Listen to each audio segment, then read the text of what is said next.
తెలుగు శ్రోతలందరికీ నమస్కారం అండి. మన అలనాటి కథలు ఎవర్ గ్రీన్ స్టోరీస్ ఛానల్కి మీ అందరికీ స్వాగతం. అనగనగా ఒక రామం ధారావాహిక వింటున్నామండి. రచన శ్రీమతి విజయలక్ష్మి అవధానుల గారు. ఇక ఆలస్యం చేయకుండా మనం కథలోకి వెళ్ళిపోదామండి. వీడియో చూసిన వెంటనే లైక్ చేసి షేర్ చేసి తప్పకుండా సబ్స్క్రైబ్ చేసుకోండి. మన ఛానల్ని బెల్ ఐకాన్ యాక్టివేట్ చేసుకోండి. నువ్వేమిటి పిల్ల అలా దిగులు పడిపోతున్నావు? పెళ్ళి వాయిదా పడింది, రద్దు అయిపోలేదు అన్నాడు అనునయంగా. మరి దిగులుగా ఉండదేమిటి? దిగులుగా నవ్వుతూ అంది అమ్మలో. నువ్వు ఇలా ఉంటే పెళ్లి కూతురు విజయకు ఎలా ఉంటుంది చెప్పు? నువ్వు తనకు ధైర్యం చెప్పాలి అన్నాడు నవ్వుతూ. అలా అంటూనే విజయ ఇలా రామ్మా అని పిలిచాడు. చూడు తల్లి, పెళ్లి వాయిదా వేశారని నీకు వాళ్ళ మీద కోపంగా ఉందా? మనం వాళ్ళ తరపు నుండి కూడా ఆలోచించాలి కదా తల్లి. విజయ తల నిమురుతూ అన్నాడు రామం. కోపం ఏమీ లేదు నాన్నగారు, కానీ మీ ఇద్దరికీ బాగా ఇబ్బంది అయిందని బాధగా ఉంది. చాలా డబ్బులు కూడా వ్యర్థమయ్యాయి కదా అంది విజయ. అప్పుడెప్పుడో ఇంట్లో దొంగపడి ఏమీ ఎత్తుకుపోలేదని సరదా పడ్డాం కదా, అప్పుడు దొంగ సామాన్లు ఎత్తుకుపోయాడు అనుకుంటే సరి, మరి బాధ ఉండదు రామం నవ్వుతూ అన్నాడు. మరో 3 నెలల తర్వాత జగన్నాథ్ బావగారు ఆసుపత్రి నుండి ఆరోగ్యంగా తిరిగి వచ్చాక విజయ పెళ్లికి ముహూర్తం కుదిరింది. అప్పటికి విజయకు పరీక్షలు కూడా అయిపోయాయి. మొదటిసారి వచ్చిన వాళ్ళు చాలామంది రెండవసారి రాలేకపోయారు. చిట్టి కుటుంబం, గోపాలం కుటుంబం, బొబ్బెల నుండి పెద్దమ్మడు గారు మొదటిసారి వచ్చినా మళ్ళా రెండవసారి కూడా వచ్చారు. శాంత తాను రాలేనంటూ ఉత్తరం రాసి ఒక మంచి పట్టుచీరకి సరిపడా డబ్బులు చెక్ రూపంలో పంపింది. చిన్నమ్మడు వాళ్ళు కూడా అలాగే చేశారు. విజయ పెళ్ళయ్యాక అమ్మలు ఒక్కతే కలకత్తా వెళ్ళి, అప్పటికి జగన్నాథ్కు కలకత్తా హింద్ మోటార్స్లో ఉద్యోగం వచ్చింది. అక్కడ విజయను దిగబెట్టి అక్కడ వారం రోజులు ఉండి తాను కొనగలిగిన సారే సామాన్లు అక్కడే కొని విజయకు ఇచ్చింది. రామానికి సెలవు ఎక్కువ లేక మందమర్రి వెళ్ళిపోయాడు. ఇప్పుడు మగపిల్లలు 3 కాస్త పెద్దవాళ్ళయ్యారు కాబట్టి వాళ్ళు ధైర్యంగానే విశాఖలో ఉండిపోయారు. రోజులు గడుస్తున్నాయి. రామం ప్రతి ఏడు కోర్స్ ఇండియా వాళ్లతో చేయించుకున్న లీజ్ అగ్రిమెంటు రెన్యూ చేయించుతున్నాడు. రామం విశాఖ వచ్చినప్పుడల్లా రోజు సాయంత్రం రామం అమ్మలు డాబా మీద కూర్చుని ఇంటి గురించి మాట్లాడుకుంటూ ఉన్నారు. రామం రిటైర్ అయ్యి వచ్చాక ఇంటిలో ముందు వాటాకు ఏమేమి మార్పులు చేయించాలో అన్న విషయం ఇద్దరి కబుర్లలో ఎక్కువగా చోటు చేసుకునేది.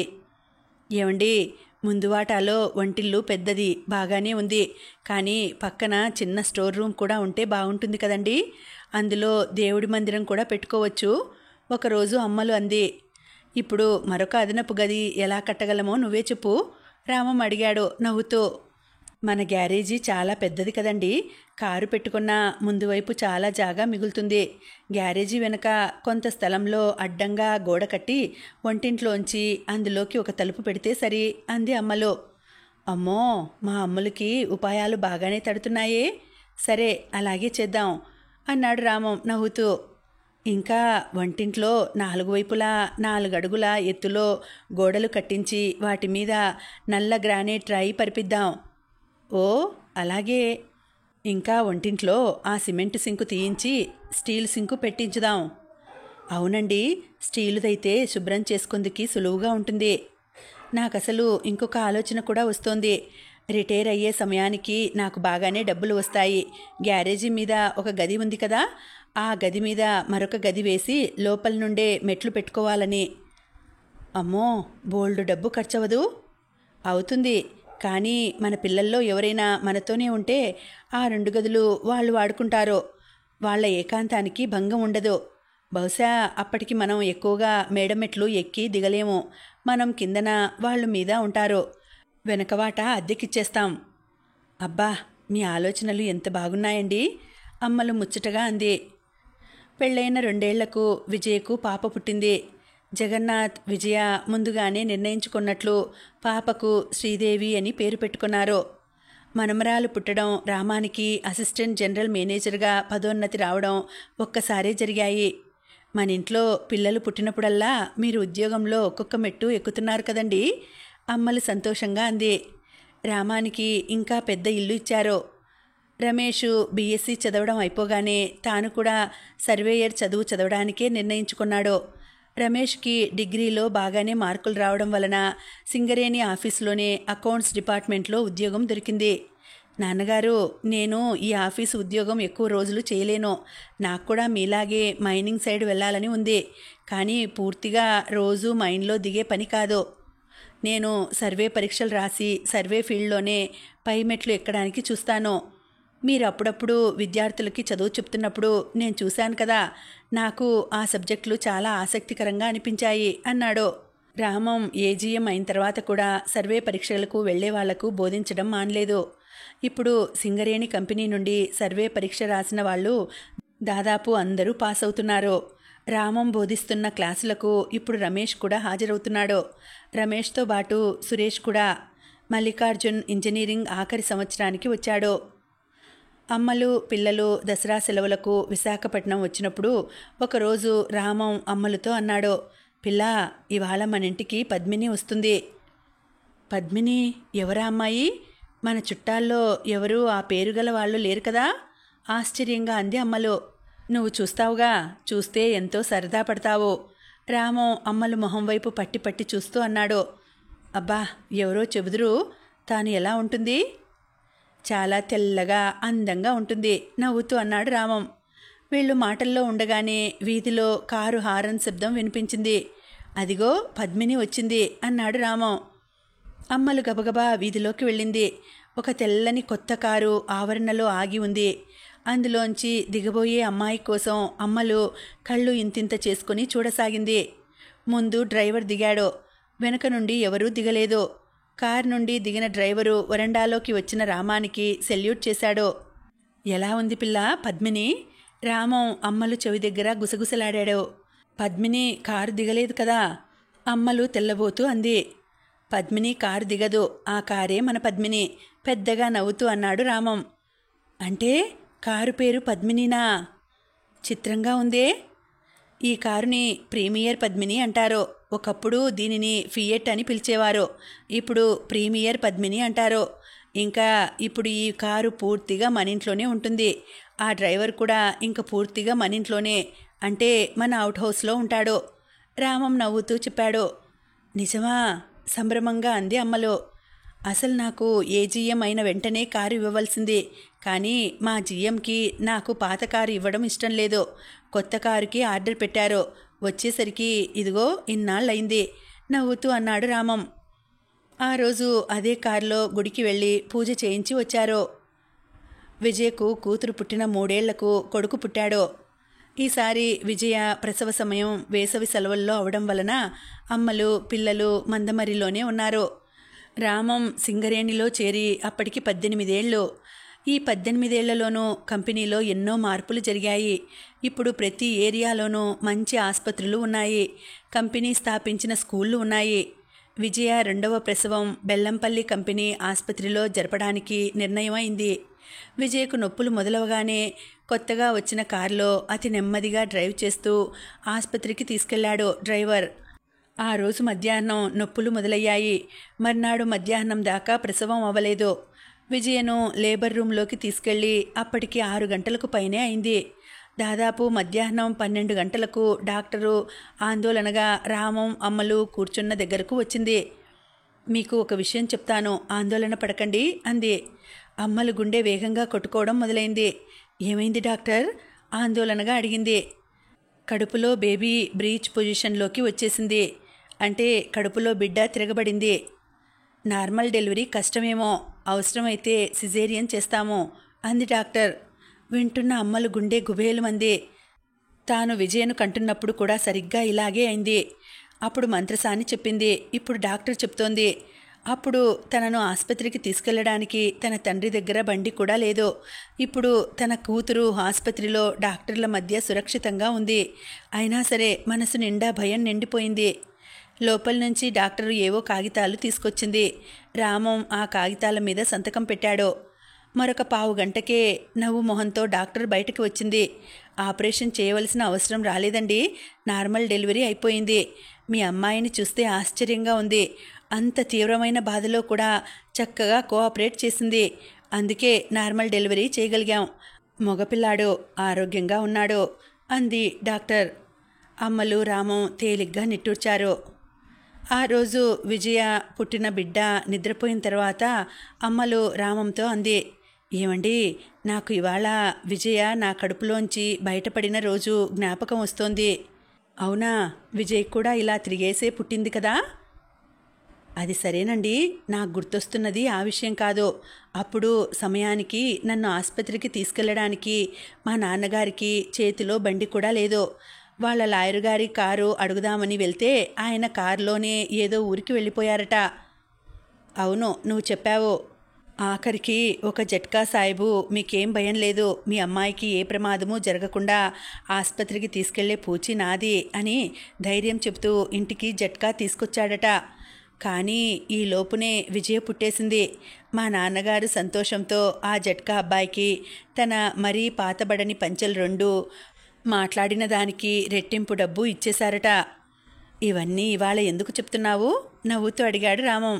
ఎందుకంటే మా నాన్నగారు చాలాసార్లు మా ఇంట్లో వాళ్లతో అంటూ ఉండేవారు, ఆనాడు నేను ఆ జట్కా సాహిబుకి డబ్బులు పంచా ఇచ్చింది సమయానికి వచ్చినందుకు కాదు, ఆపద సమయంలో నాకు ఇచ్చిన భరోసా కోసం.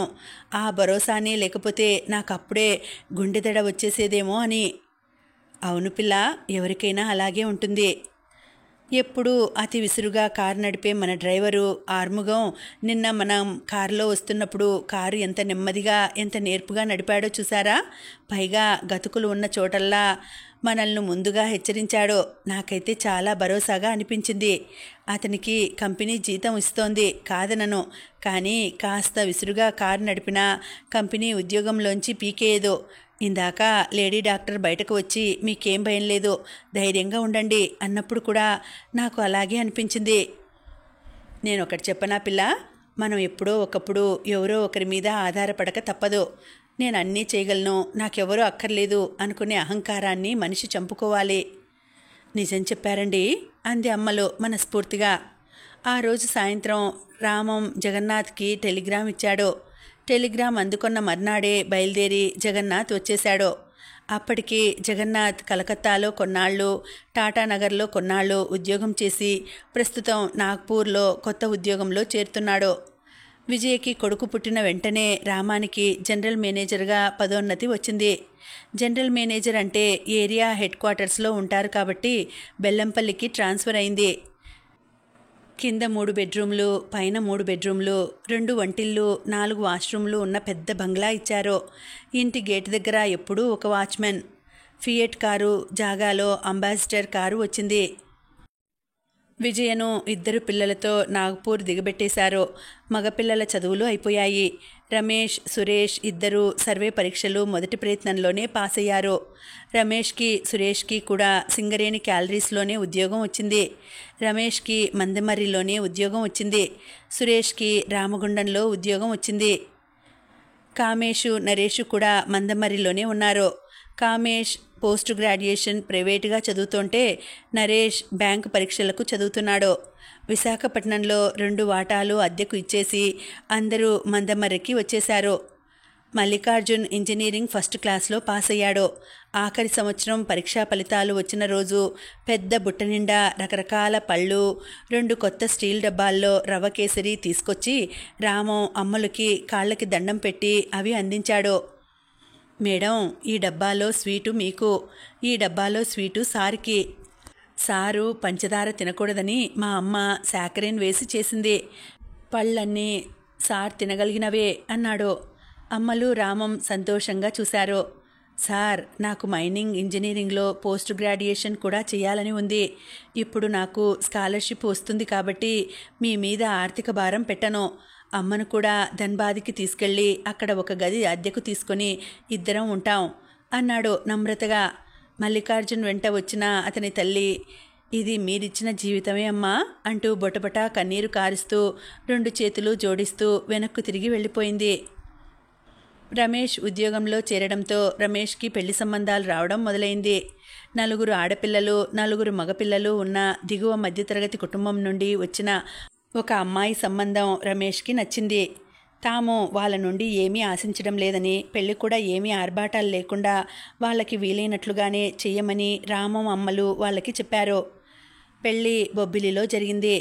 పెళ్లిలో చిట్టిది, అమ్మలు, అన్నయ్య, రమాపతిదే సందడంతా. ఒసే అమ్మలు, ఆడపిల్లి వారికి పెళ్ళి లఘువుగా చేయమని చెప్పేశారు కదా నువ్వు బావాను. మరి వీళ్ళు మధ్యాహ్నం భోజనంలోకి బూరెలు వడ్డిస్తారంటావా? నాకు మాత్రం ఓ 4 బూరెలు ఎక్కువే కావాలి సుమి చలోక్తిగా అన్నాడు రమాపతి. బావగారు, మీరేం గాబరా పడకండి. అంతగా బూరెలు తక్కువైతే మా బూరెలన్నీ మీకే వేసేసి మేము బజార్ నుండి పాల్కోవా తెచ్చుకొని తింటాం పకపక నవ్వుతూ అన్నాడు చిట్టి. అమ్మో అమ్మో, మీరు ఎంత గడుసువారండి బాబు. మీకు కోవా బిళ్ళలు, మాకు బూర్లునా? అమ్మలు, నువ్వు చెప్తుంటే ఏమో అనుకున్నాను కానీ మీ మరిది మహా చురుకు సుమి అన్నాడు రమాపతి. అబ్బే, నేను చాలా అమాయకుడినండి బాబు. నోట్లో వేలు పెడితే కొరకలేను. కావాలంటే మీరొకసారి నా నోట్లో వేలు పెట్టి చూడండి అన్నాడు చిట్టి మళ్ళా పకపక నవ్వుతూ. ఆడపెళ్లివారు, మగపెళ్లివారందరికీ చిన్న డాబా ఇంట్లో విడిది ఏర్పాటు చేశారు. అది మంచి వేసవికాలం అవడం వల్ల అందరికీ డాబా మీద పడకలు ఏర్పాటు చేశారు. మగాళ్ళందరూ ఒకవైపు, ఆడవాళ్ళందరూ ఒకవైపు పడుకున్నారు. అది 2 వాటాల ఇల్లు. 2 ఇళ్లకి ఒకటే కామన్ డాబా.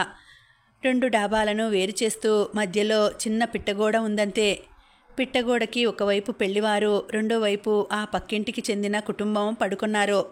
పెళ్లివారందరూ తెల్లవారుజామునే లేచిపోవడం వల్ల బాగా అలసిపోయారు. ఒక్కొక్కళ్ళకి కళ్ళ మీదకి నిద్ర కూరుకు వస్తోంది. అదిగో అప్పుడు మొదలైంది పిట్టగోడ అవతల నుంచి సంగీత కచేరీ. ఆ ఇంట్లో ఉన్నాయనెవరో అత్యంత ఉత్సాహంతో 4 వీధుల దాకా వినబడేంత గట్టిగా పాడేస్తున్నాడు. అతి చిన్న స్వరంతో సంగీతం వింటూ పడుకోవడం హాయిగానే ఉంటుంది, కానీ మరీ అంత గట్టిగా, అదైనా అపస్వరాలతో. పోనీ ఆ పాటలైనా ఒక్కొక్కటి ఒక్కో రకం. కుడి ఎడమైతే పొరపాటు లేదోయ్ అన్న విషాద గీతం వెంటనే మామా మామా మామా అంటూ హుషారు పాట. ఆ వెంటనే కొండగాలి తిరిగింది అంటూ మెలోడీ పాట పాడే ప్రయత్నం. 1, 2, 3, 10, 12 పాటలైనా ఆ కచేరీ ఆగలేదు. ఆ పాటలతో ఎవరికీ నిద్ర పట్టడం లేదు. చిట్టిబాబు గారు, నేను వెళ్ళి అతనికి చెప్పేస్తాను పాటలాపమని నరేష్ చిన్న స్వరంతో చిట్టితో అన్నాడు. వద్దురా, అలా నేరుగా చెప్తే బాగోదేమో. అదిగాక మనం ఇక్కడ అతిథులం. ఈ ఇంటిగల వాళ్ళు, పక్కింటి వాళ్ళు స్నేహితులేమో. వాళ్ళ స్నేహాన్ని మనం చెడగొట్టకూడదు. నేను ఉపాయం చెప్తాను, అలా చేద్దాం అన్నాడు చిట్టి. అందరూ ఏం చేయాలో మెల్లగా చెప్పాడు. పక్కింటాయన చెలిమి లేదు, చెలియలేదు అంటూ మరో విషాద గీతం అందుకున్నాడు. ఆ పాట అయ్యేంత వరకు అందరూ ఓపిగ్గా ఎదురుచూశారు. పాట అయిపోయిన వెంటనే మరో పాట ఎత్తుకునే లోపల చిట్టి లేచి నిల్చొని, వాహ్ వాహ్, ఇప్పటిదాకా మనం అద్భుతమైన పాటలు విన్నాం. అందరూ ఒకసారి చప్పట్లు కొట్టండి అన్నాడు. పడుకున్న వాళ్ళందరూ లేచి నిల్చొని చప్పట్లు కొట్టారు. ఇంకా ఇప్పుడు జాతీయ గీతం అంటూ చిట్టి అటెన్షన్లో నిల్చొని జనగణమన అంటూ పాడడం మొదలెట్టాడు. అందరూ కూడా అటెన్షన్లో నిల్చొని ఆయనతో గొంతు కలిపారు. అవతల డాబాలో పడుకున్న మనిషి కూడా తప్పనిసరై లేచి నిల్చున్నాడు. వాళ్ళ కుటుంబ సభ్యులు అప్పటికే గాఢ నిద్రలో ఉన్నారు. వాళ్లకు ఈ పాటలు అలవాటైపోయాయి కాబోలు. జాతీయ గీతం అయిపోగానే అందరూ పడుకొని ముసుగులు కప్పేసుకున్నారు. పక్కింట్లో సంగీత కచేరీ ఆగిపోయింది. ఏ ఆర్భాటాలు లేకుండా రమేష్ పెళ్ళి అయిపోయింది. పెళ్ళి లఘువుగా అయినా సందడి మాత్రం ఘనంగానే అయింది. పెళ్లి తర్వాత కొన్నాళ్ళు రమేషు, భార్య రామం వాళ్ళ ఇంట్లోనే ఉన్నారు. ఒకరోజు రామం అన్నాడు, ఇంకా వీళ్ళకి తమ ఇల్లు తాము దిద్దుకోవడం తెలియాలి. వీళ్ళు వేరేగా ఉంటే తప్ప బాధ్యతలు తెలియవు. రమేష్కి ఎలాగూ కంపెనీ క్వార్టర్ ఇస్తారు. ముందు వాళ్ళ అభిప్రాయం అడుగుదాం. అయ్యో, అందరం కలిసి కలకల్లాడుతూ ఉన్నాం. ఇంత పెద్ద ఇల్లు ఉంది. అందరం కలిసి ఉంటే బాగుంటుంది కదండి అమ్మలు విలవిల్లాడుతూ అంది. అది కాదు పిల్ల, రేపు వాడికి వేరే ఊరికి ట్రాన్స్ఫర్ అయితే ఒక్కళ్ళే కాపురం మొదలెట్టాలి. ఇప్పుడైతే మనం ఇదే ఊర్లో ఉన్నాం కదా, మధ్య మధ్యలో అవసరమైనప్పుడు సాయం చేస్తూ ఉండవచ్చు. కొన్నాళ్ల తర్వాత మరో ఊర్లో ఇద్దరూ ఉన్నా వాళ్ళకి అలవాటైపోవడం వల్ల ధైర్యంగా ఉండగలరు అనునయంగా అన్నాడు రామం. నిజమే కదా అనుకుంది అమ్మలు. కొన్నాళ్ల తర్వాత రమేష్, భార్య తమకు ఇచ్చిన ఇంటికి మారిపోయారు. ఇప్పుడు రామం ఆఫీసు సమయం తర్వాత సర్వేయర్ క్లాసులు లేని రోజుల్లో పూర్తిగా భగవద్గీత తెలుగులో రాయడంలోనూ, నేటి యువతకు నాటి బాటలు అన్న ఒక వ్యాస పరంపర రాయడంలోనూ మునిగిపోయాడు. తాను సర్వేయర్ పరీక్షకు బోధిస్తున్న విద్యార్థులను చూశాక రామానికి ఆ వ్యాస పరంపర రాయాలని బుద్ధి పుట్టింది. రామం కంట్లో అల్సర్ పూర్తిగా తగ్గిపోయినా కంటిచూపు నెమ్మది నెమ్మదిగా తగ్గిపోతోంది. తాను రాసినవి తానే చదువుకోవాలన్నా కష్టమవుతోంది. రామం ఇంటర్ దాకా సంస్కృతం చదివినా చాలా ఏళ్ల బట్టి మళ్ళా సంస్కృతం చదవకపోవడం వల్ల చాలా పదాలకి అర్థాలు తెలియడం లేదు. సంస్కృతం తెలుగు నిఘంటువు తెప్పించుకున్నాడు. అందులో అక్షరాలు అతి చిన్నగా ఉండడం వలన చూడడం కష్టమవుతోంది. అమ్మలకి ఆ సమయంలో సాయంత్రపు వంట పని ఉంటుంది. అయినా వీలు దొరికినప్పుడల్లా రామం దగ్గర కూర్చొని రామం చెప్పిన పదాలకు నిఘంటువులో అర్థం చూసి చెప్తోంది. ఏమండి, లంకంత ఇంట్లో ఇద్దరమే, మరొకరు వస్తే బాగుంటుందండి అంది ఒకరోజు అమ్మలు రామంతో. నాకు కూడా ఈ భగవద్గీత రాస్తున్నప్పుడు కొన్నిసార్లు సరైన తెలుగు పదాలు దొరకడం లేదు. కాగితం మీద గుండ్రంగా అక్షరాలు కుదరడం లేదు. ఎవరైనా సహాయం చేసేవాళ్ళు ఉంటే బాగుండును అనిపిస్తోంది అన్నాడు రామం. దేవుడు వాళ్ళ కోరిక తెలుసుకున్నట్లు ఆ సంభాషణ జరిగిన 4-5 రోజుల్లో రామానికి తన చిన్నాన్న కొడుకు దగ్గర నుండి ఒక ఉత్తరం వచ్చింది. అన్నయ్య రామానికి నమస్కరించి రామగోపాల్ వ్రాయినది. ఉభయ కుశలోపరి. నీవు నాకు ఒక సహాయం చేయగలవేమోనని ఈ ఉత్తరం రాస్తున్నాను. అసలు సంగతి ఏమిటంటే, బొబ్బిలిలోనే చదివిన మా శిష్యురాలు భారతి తెలుగులో ఎంఏ చదివి తర్వాత బీఈడీ కూడా చదివి ఫస్ట్ క్లాస్లో పాస్ అయింది. ఇన్ని రోజులు ఇక్కడ బొబ్బిలిలోనే ఉద్యోగం చేస్తూ ఉండేది. ఆ అమ్మాయి ఈ మధ్య మీ సింగరేణి కంపెనీలో పెట్టిన స్కూల్కి తెలుగు అధ్యాపకురాలిగా దరఖాస్తు చేయగా ఆమెకు ఉద్యోగం వచ్చింది. ఆమెను బెల్లంపల్లి స్కూల్లోనే ఉపాధ్యాయునిగా నియమించారు. ఆమెకు కంపెనీ వాళ్ళు ఇల్లు ఇచ్చేదాకా నువ్వు ఆమెకు మీ ఇంట్లో ఆశ్రయం కలిగించగలవా? దానికి రామం వెంటనే జవాబు రాశాడు. నువ్వంతగా అడగాలా గోపాల్? ఆమె మా ఇంట్లో ఎన్నాళ్ళు ఉన్నా పర్వాలేదు. అసలు పూర్తిగా ఇక్కడే ఉండిపోయినా మాకు అభ్యంతరం లేదు. విజయ పెళ్ళయి అత్తవారింటికి వెళ్ళాక మా ఇల్లు బోసిపోయింది. మాకు ఇంకొక కూతురు దొరికింది అనుకుంటాం అని రాశాడు రామం. మరొక 10-15 రోజుల్లో భారతి ఆ ఇంట్లో అడుగుపెట్టింది. భారతికి దాదాపు 33 ఏళ్ళు.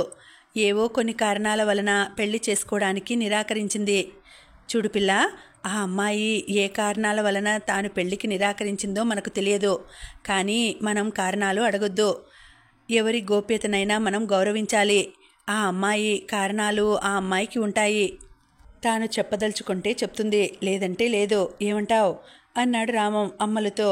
భారతి ఇంకా ఆ ఇంట్లో అడుగు పెట్టకముందే. అయ్యో, మీరంతగా చెప్పాలా? ఆ అమ్మాయికి ఏం కారణాలు ఉన్నాయో మనం అసలు అడగద్దు అంది అమ్మలు. భారతి వచ్చి రావడంతోనే రామాన్ని అమ్మలని బాబాయ్ గారు, పిన్ని గారు అని పిలుస్తూ చక్కగా కలిసిపోయింది. భారతి ఇంటికి వచ్చాక రామానికి భగవద్గీత రాయడం సులువైపోయింది. రోజు సాయంత్రం రామం ఆఫీస్ నుండి భారతి స్కూల్ నుండి వచ్చాక ఇద్దరూ కలిసి కూర్చుని రామం డిక్టేట్ చేస్తుంటే భారతి ఒక నోటు పుస్తకంలో పొందిగ్గా రాస్తోంది. సంస్కృత పదాలకి తెలుగు అర్థాలు నిఘంటువులో చకచకా వెతికి పెడుతోంది. కొన్ని పదాలకి సరైన తెలుగు పదం కోసం రామం వెతుక్కుంటూ ఉంటే తాను తనకు తెలిసిన పదాలు చెబుతోంది. కొన్నిసార్లైతే ఏ పదం ఉపయోగించాలి అన్న విషయమై అరగంటకు పైగా చర్చ నడుస్తూ ఉండేది. వీళ్ళిద్దరూ ఇలా రాత పనిలో లీనమై ఉన్నప్పుడు అమ్మలు కాఫీ చేసి తీసుకొచ్చి ఇద్దరికీ అందించేది. అయ్యో పినిగారు, మీరు కాఫీ తీసుకురావడం ఏమిటి? నేను వచ్చేదాన్ని కదా. ఏమిటో నేను వంటింట్లో మీకు ఏమీ సహాయం చేయలేకపోతున్నాను. మా అమ్మ నాకు చిన్నప్పటి నుండి చదివే తప్ప వంట నేర్పలేదు అనేది నొచ్చుకుంటూ. నువ్వు నాకు సాయం చేస్తేనేమిటి, మీ బాబాయ్ గారికి సాయం చేస్తేనేమిటి, ఎవరికి సాయం చేసినా ఇద్దరికీ సంతోషమే. మీ బాబాయ్ గారు ఆ భగవద్గీత తెలుగులో పూర్తి చేసి పుస్తకంగా అచ్చువేస్తే చూడాలని నాకు ఎంత కోరికగా ఉందో తెలుసా? అందువల్ల నువ్వు నేరుగా నాకు సహాయం చేయకపోయినా పరోక్షంగా సహాయం చేస్తున్నట్లే అనేది అమ్మలు నవ్వుతూ. వంటలో సహాయం చేయలేకపోయినా రాత్రి ముగ్గురూ కలిసి భోజనం చేసిన తర్వాత అమ్మలుని మరి వంటింట్లో ఉండనీయకుండా దాదాపు బయటకు గెంటినంత పని చేసి వంటిల్లు డైనింగ్ రూము అన్నీ శుభ్రం చేసి అందంగా సర్దిపెట్టి అప్పుడు పడుకోవడానికి వెళ్ళేది భారతి. భారతి ఆ ఇంటికి వచ్చిన దాదాపు 4-5 నెలల తర్వాత రామంతో అంది, బాబాయ్ గారు, నేనింక కంపెనీ క్వార్టర్కి దరఖాస్తు పెడతాను. మీ ఇంట్లో ఉంటూ నేను సుఖానికి అలవాటు పడిపోతున్నాను. ఇంకా నేను కూడా నా బాధ్యతలు తెలుసుకోవాలి. అదిగాక అక్కడ బొబ్బిల్లో మా అమ్మ ఒక్కతే ఉంది. తనను నా దగ్గరికి తెచ్చుకోవాలి. నేను వేరే ఇంట్లో ఉన్న 3-4 రోజులకి ఒకసారి ఇక్కడికి వచ్చి బాబాయ్ గారికి భగవద్గీత రాయడంలో సహాయం చేస్తూనే ఉంటాను. మీ అమ్మగారిని ఇక్కడికి తెచ్చేసుకోమ్మా. ఆవిడ మాత్రం అక్కడ ఎన్నాళ్ళు ఒంటరిగా ఉంటారు. పోనీ మీ అమ్మగారు నువ్వు కూడా ఇక్కడే ఉండవచ్చు. నువ్వు వెళ్ళిపోతే మళ్ళా ఇల్లు బోసిపోతుంది అంది అమ్మలో. లేదులేండి పిన్నిగారు, నేను ఒప్పుకున్నా మా అమ్మ ఒప్పుకోదు. అయినా మేమిద్దరం ఎప్పుడూ హోరాహోరీగా దెబ్బలాడుకుంటూ ఉంటాం. ఇక్కడ ఉంటే మా దెబ్బలాటలకు స్వతంత్రం ఉండదు పక్కున నవ్వుతూ అంది భారతి. మరేం పర్వాలేదు. మీ ఇద్దరికీ దెబ్బలాడుకోవాలని అనిపించినప్పుడల్లా ఒక గదిలోకి వెళ్ళి తలుపేసుకొని దెబ్బలాడుకోండి. మేము అస్సలు వినం. అమ్మలు కూడా నవ్వుతూ అంది. భలేవారి పిన్నిగారు, తలుపేసుకొని లోపలెక్కడో దెబ్బలాడుకుంటే మజా ఏముంటుంది? మరింత నవ్వుతూ అంది భారతి. రామం అమ్మలు ఎంత చెప్పినా భారతి వినలేదు. తనకు కంపెనీ క్వార్టర్ ఇవ్వగానే వెళ్ళిపోయి ఆ తర్వాత బొబ్బిలికి వెళ్ళి తన తల్లిని కూడా తెచ్చేసుకుంది. భారతి వెళ్ళిపోయాక రామం భగవద్గీత రాసే వేగం కొంచెం తగ్గింది. మళ్ళీ దసరా సెలవులకు పిల్లలను తీసుకుని వచ్చింది విజయ వచ్చింది కదా. విజయ ఇక్కడ ఉన్నన్ని రోజులు రమేష్ వాళ్ళను కూడా ఇక్కడే ఉండమందామండి. భారతిని కూడా తన తల్లితో పాటు వచ్చి ఉండమందాం అంది అమ్మలు రామంతో. భారతి ఏమంటుందో రేపొకసారి భారతి స్కూల్కి ఫోన్ చెయ్యి అన్నాడు రామం. ఈ కొత్త ఇంట్లో ఒక ఫోన్, ఒక గదిలో ఏసీ, అన్ని వాష్రూమ్లలోనూ వేడి నీటికి గీజర్లు ఉన్నాయి. అవును, అలా చేస్తాను. మీరు రేపు రమేష్కి ఆఫీస్లో చెప్పండి అంది అమ్మలు. మరునాడు అమ్మలు భారతి స్కూల్ సమయంలో భారతి పనిచేస్తున్న సింగరేణి స్కూల్కు ఫోన్ చేసింది. చూడమ్మా భారతి, విజయ వచ్చింది కదా. తాను ఉన్నన్ని రోజులు నువ్వు మీ అమ్మ కూడా ఇక్కడే ఉండకూడదు.